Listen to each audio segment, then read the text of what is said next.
Yang padak kan, kudih, pineh, padak aja.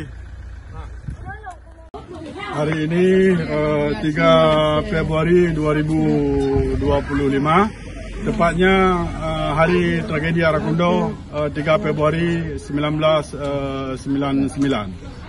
Tragedi berdarah serupa Arakundo, Sepang KKA, Rumah Gedung, Jambu Kepuk dan banyak lain di seluruh Aceh. Kita mengharap kepada seluruh bangsa Aceh untuk melawan lupa tragedi yang terjadi terhadap bangsa Aceh, bangsa Papua dan juga bangsa Maluku. Solusi tidak lain adalah kita bangsa Aceh ingin pisah daripada Indonesia. Dan kita harap kepada Badan Internasional untuk mengadili semua pelanggaran HAM terjadi di Aceh. Terima kasih. Assalamualaikum. Bismillahirrahmanirrahim.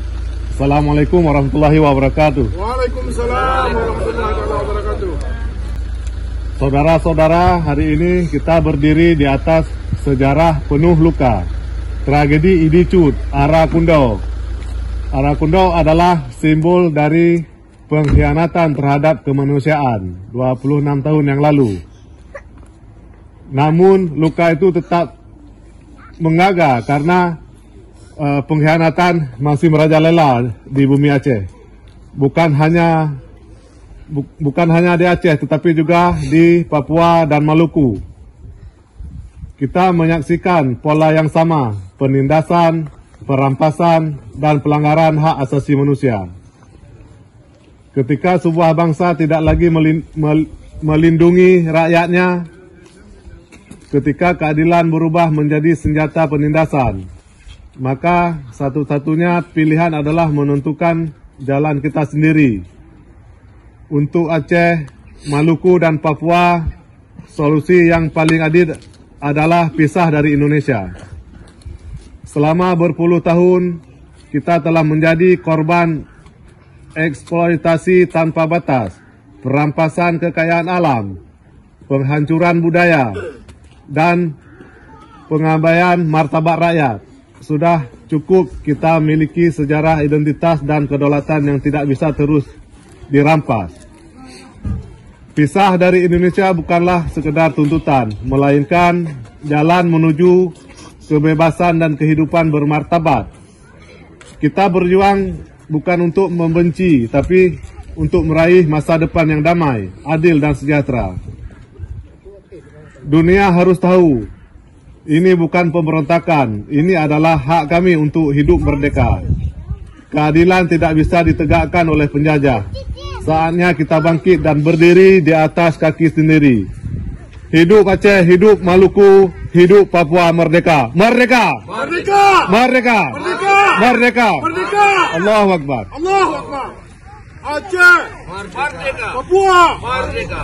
Maluku Merdeka. Assalamualaikum warahmatullahi wabarakatuh. Brothers and sisters, today we stand on a history full of wounds. The Idicut Arakundo tragedy is a symbol of betrayal against humanity. 26 years have passed, but the wound remains gaping. Not only in Aceh, but also in Papua and Maluku, we witness the same pattern: oppression, plunder, and human rights violation. When a nation no longer protects its people, when justice turns into a weapon of oppression, then the only choice is to determine our own path.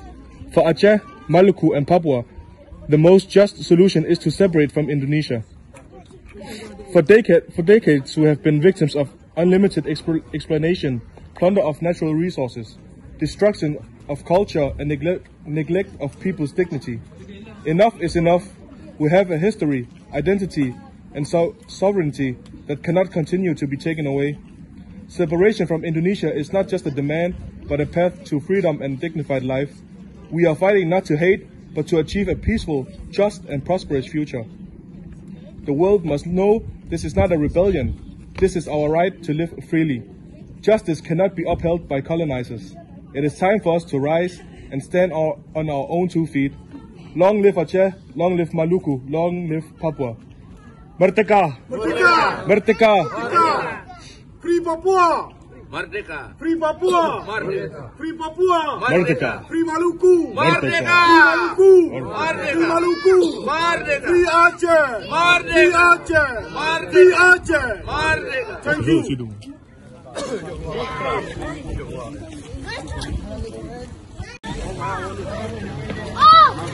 no! Ah! Haji!